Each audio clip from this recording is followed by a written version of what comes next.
बिस्मिल्लाहिर्रहमानिर्रहीम नहमदुहु व नसल्ली अला रसूलिहिल करीम अम्मा बअद फ़अऊज़ु बिल्लाहि मिनश शैतानिर रजीम बिस्मिल्लाहिर्रहमानिर्रहीम अलिफ वाव और या के कायदों में सफ़ा नंबर 35 सिमाल कुरान किताब। इसमें से हम तकरीबन मद्दे जो है जायज़ की एक किस्म है, ग़ालिबन यहाँ कहीं पे हुआ है, कुछ कमी बेशी होगी बाद में हम देखेंगे। तंबी नंबर 1 पढ़ेंगे। मद आरिज़ जिस तरह हरूफ मद्दे पर जायज़ है, इसी तरह हरूफ लीन पर भी जायज़ है आरज़ी तौर पे वक़फ़ मद करना, यानी वाव साकिन जिससे पहले ज़बर हो और याय साकिन जिससे पहले ज़बर हो।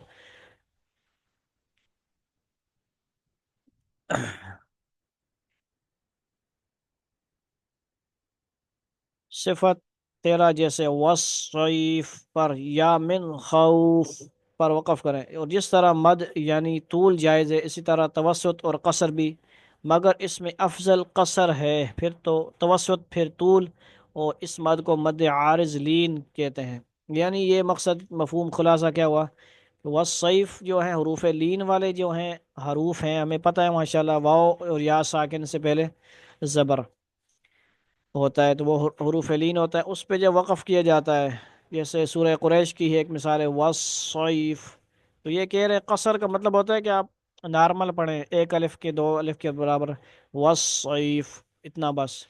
और तवसत होता है थोड़ा और, थोड़ा लम्बा कर दें, दरमियाना लम्बा करना, वस्सैफ ये थोड़ा और लम्बा हो गया। और तूल मतलब और लम्बा करना, तूल का मतलब ही लम्बा करना, वस्सैफ।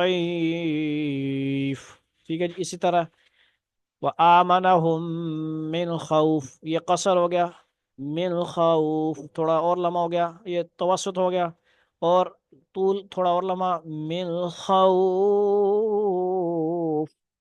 ये क्या क्या कह रहे हैं, ऐसे पढ़ सकते हैं, लेकिन इसमें ये कह रहे हैं मगर इसमें अफजल कसर है, रूफ लीन में कसर अफजल है, ये हमने ज़हन में रखनी बात। यानी व आमनहुम मिन खौफ, बस इतना पढ़ना, ये कसर है, अफजल है, तो इसी पे अमल किए, लेकिन तवस्सुत तूल भी जायज़ है।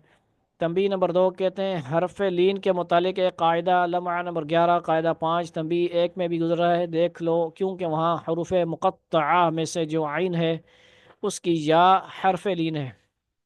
ठीक है जी।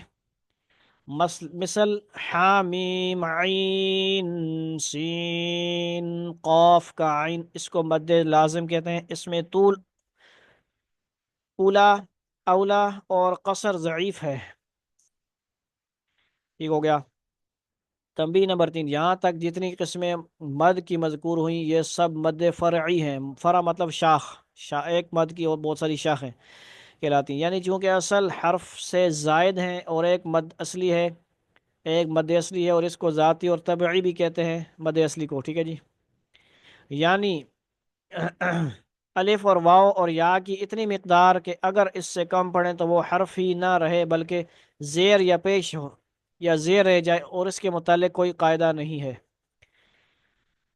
कायदा नंबर 7 में क्या कहते हैं जी, ये कायदा हरफ मद्दा में से सिर्फ अलिफ के मुतालिक है, वो ये कि अलिफ खुद बारीक पढ़ा जाता है, लेकिन इससे पहले अगर कोई हरफ पुर हो, यानी या तो हरूफ मुस्तालिया में से कोई हरफ हो जिनका बयान लम्हा 5 सिफत 5 में गुजर चुका है, या हरफ रा हो जो कि मफतूह होने से पुर हो जाएगी, या पुर लाम हो जैसे लफ्ज़ अल्लाह का लाम है, जब इससे पहले ज़बर या पेश हो तो इन सूरतों में अलिफ को भी मोटा पढ़ेंगे।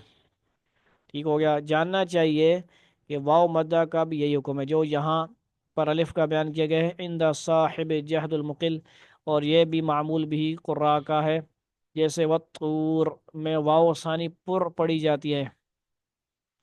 और जानना चाहिए कि इन हरफों के पुर होने में भी तफावत है, यानी फ़र्क है, तो वैसा ही तफावत यानी फ़र्क इस अलिफ के पुर होने में भी होगा जो इन हरफों के बाद आया है। सबसे ज़्यादा तो इसम अल्लाह का लाम है, इसके बाद ता, इसके बाद साद और वाद, उनके बाद वाह, इसके बाद क़ाफ, इसके बाद गैन और खा, इनके बाद राह। हकीकत और तजवीद यानी सफ़र नंबर 29, वहाँ से ये लिया गया है मजमून।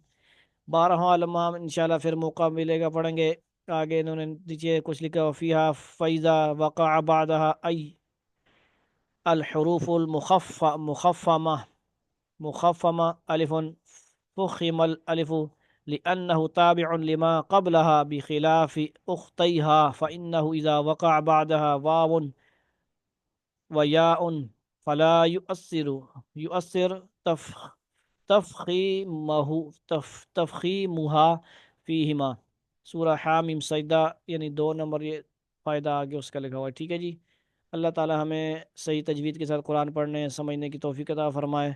سبحان اللہ وبحمدہ سبحان اللہ العظیم سبحانک اللہم وبحمدک نشہد ان لا الہ الا نستغفرک ونتوب الیک.